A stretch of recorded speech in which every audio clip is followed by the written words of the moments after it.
So my name is Luke Ryder. I'm a historian and an educator with the United States Holocaust Memorial Museum. For me, the subject of the Holocaust as perhaps the most, or one of the most significant events in the 20th century, if not all of human history, is that it can really reveal a lot about the deeply ingrained patterns of human behavior. And I think studying an event of that magnitude and something that really lays bare some deep lessons about the human condition is worth studying to apply to our own moment.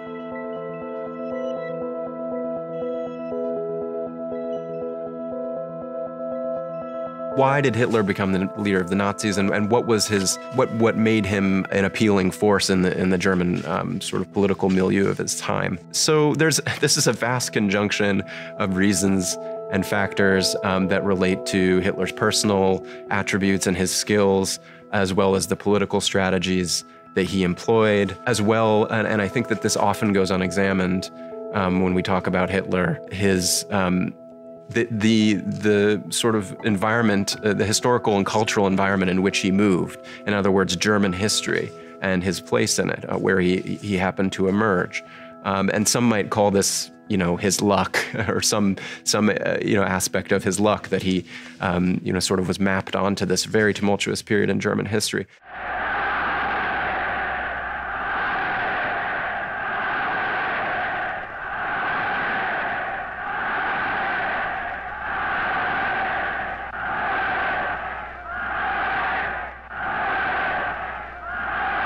So first about his personal attributes. Of course, Hitler's oratory abilities are often cited as, and his charisma are often cited as very important and appealing features of his draw as a leader. It was said by the Nazis that Hitler was like a magnet being passed over the head of the German people. So he did, in fact, have a very studied and refined speaking technique that he worked to make as sharp and sort of, I wouldn't say hypnotizing, but to produce the maximum effect on his audiences.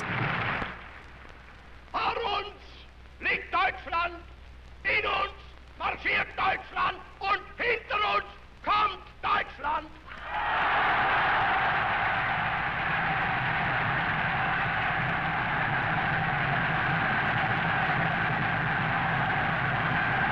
These crowds of people swooning, sort of collapsing at the effect of the crescendo of the speaker to manipulate the ebb and flow of emotion. And this was an incredibly powerful effect to witness Hitler speak.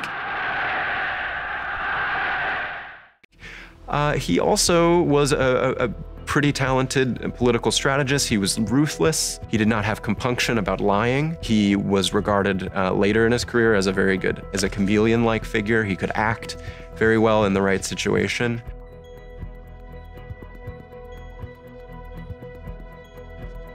But I don't suppose that any of this would have really mattered had Hitler not bound his own political career to the sort of arc of German history that aligned with his lifetime.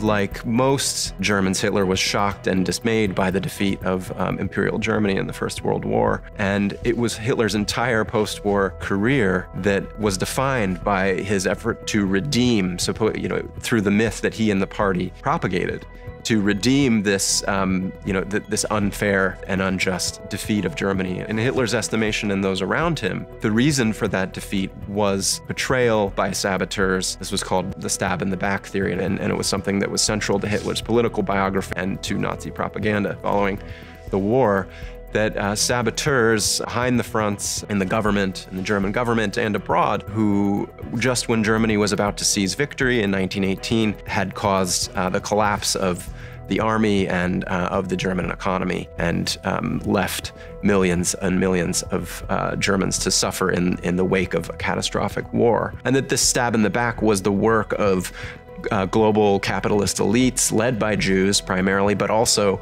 socialists. Like any conspiracy theory, it doesn't make a lot of sense, because how could you have global capitalists and socialists architecturing the same conspiratorial plot? But there you have it. That this was the cause of Germany's not only loss in the First World War, but that its continuing status as a second-rate power was owed to this cabal of socialists and Jews and other enemies of Germany sprinkled throughout the global community. So we're talking about young men who were radicalized in the sense of their willingness to engage in brutality, by their experiences on the front, and who injected an element of violence and resistance to compromise, extremism, into the political milieu of the post-war period. And this was something that Hitler embodied. In that same way, he embodied the experience of, he was somebody that the masses, the German masses, could recognize, someone who looked like them, someone who shared their experience. And this experience in the First World War, and his dismay and dejection at Germany's defeat in the First World War, was something that was very recognizable to Germans, and which resonated deeply with them.